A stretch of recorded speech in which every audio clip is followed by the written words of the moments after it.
يقول الله سبحانه وتعالى عن سيدنا آدم وحواء عليهما السلام بعد بسم الله الرحمن الرحيم: فلما ذاقا الشجرة بدت لهما سوءتهما وطفقا يخسفان عليهما ورق الجنة.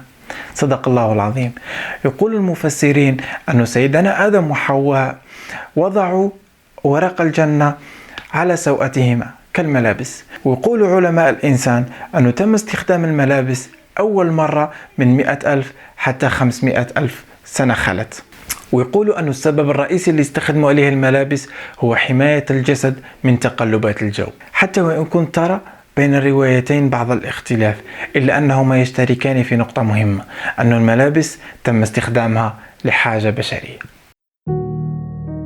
لكل إنسان حلم. أنا أيضا لي حلم، حلمي أن أصنع التغيير، أن أترك التأثير، أن أصنع بصمة، أن أزرع بسمة. حلمي أن أعيش في وطن العلم في الشوارع، والدين في التعامل، والمنطق في العقول، والحب في القلوب. أسعى إلى ذلك عن طريق قناتي مع عبد الله.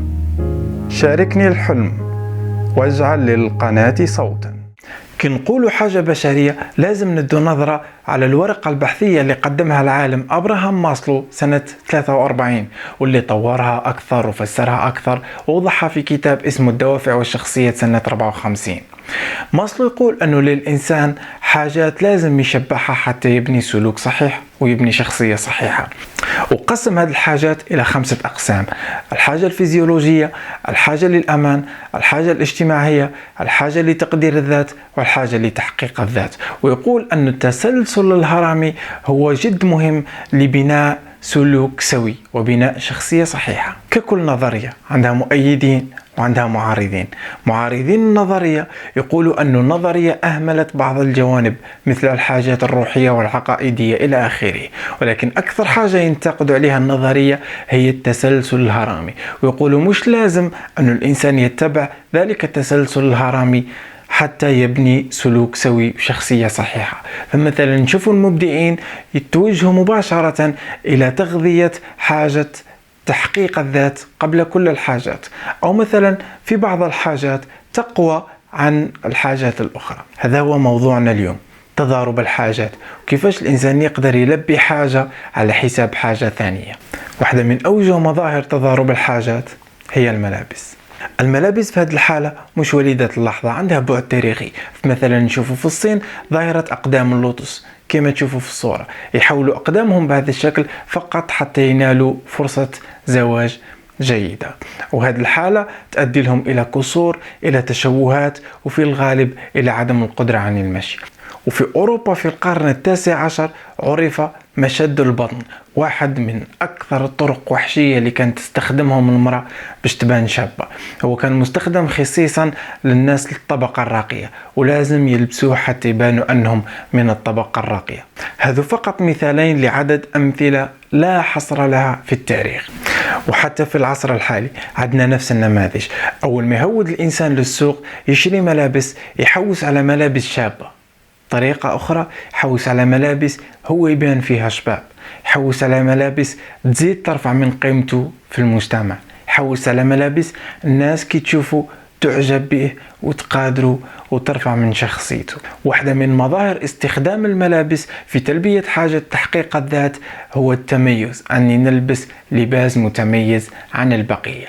الموضة أو فخ الموضة، وين يولي الإنسان يقدر يلبس ملابس مقطعة ولا قصيرة ولا يهمه أنه تضره ولا تضر المجتمع، مهم فقط أنه يبان متميز ويحقق ذاته. فاللي وقع هي أنه غيرنا المفهوم العميق لتحقيق الذات، واللي كان هو الابتكار والإبداع وحل المشاكل إلى آخره، إلى أفكار واهية وما عندها حتى قيمة، مثل الموضة، فكرة زائلة 3 إلى 4 أشهر وتزول، ثم تجيك الرغبة مجددا أنك لازم تلبي حاجة تحقيق الذات عن طريق الموضة الجديدة. ومش فقط الموضة، عممها على عدد هائل من الأشياء: سيارة جديدة، منزل جديد، إلى آخره. هذا الصناعة خلت الإنسان يجري في حلقة مفرغة من أجل تحقيق الذات. ولكن واش قالوا العلماء على الإنسان اللي ما يقدرش يلبي حاجة؟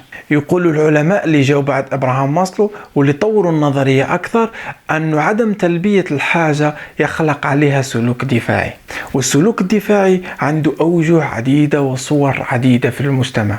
وأنا متأكد أنك بمجرد ما راح تسمع أوجه سلوك دفاعي راح مباشرة يرتبط ليك بحادثة أنت عشتها. واحدة من أوجه السلوك الدفاعي هي الهجوم، وأن يولي الإنسان عنده سلوك هجومي، سواء كان على الإنسان اللي ما خلاش يحقق الرغبة نتاعو أو على أي إنسان ما عندوش حتى علاقة، فقط جاز عليه في الطريق.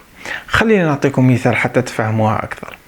واحدة من الأشياء اللي تشبع عندنا حاجة تحقيق الذات واللي الكثير من الناس يديروها سواء بوعي أو بغير وعي هي الشهرة والبحث عن المكانة وسط المجتمع.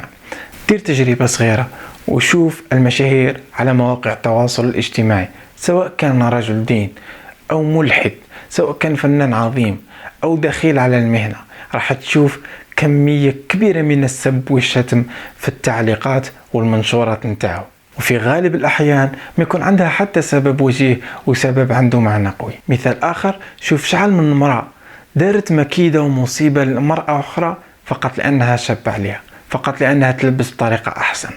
هذه صورة من صور السلوك الدفاعي اللي فيها قائمة محترمة ما نقدروش نحطوها كلها في هذا الفيديو.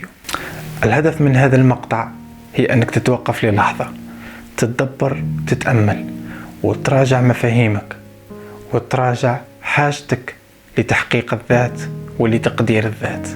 ونحن في شهر رمضان، وهذا هو الوقت للناس تهاجم على دكاكين الملابس.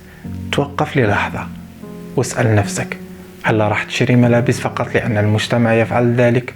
وأن المجتمع إذا ما شافكش بملابس جديدة راح تنقص قيمتك؟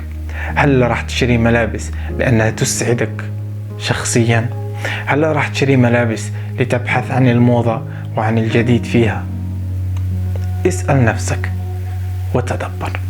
إلى هنا ما عندي غير نقول لكم ربي يهنيكم ومصحت لكم ملابسكم الجديدة مسبقا. في الوصف الفيديو راح تلقاو الصفحة نتاعي في الفيسبوك، تابعوني على الفيسبوك، وإذا عجبك الفيديو اترك لي تعليق وضع لايك واشترك في القناة ليصلك كل جديد. إلى فيديو آخر.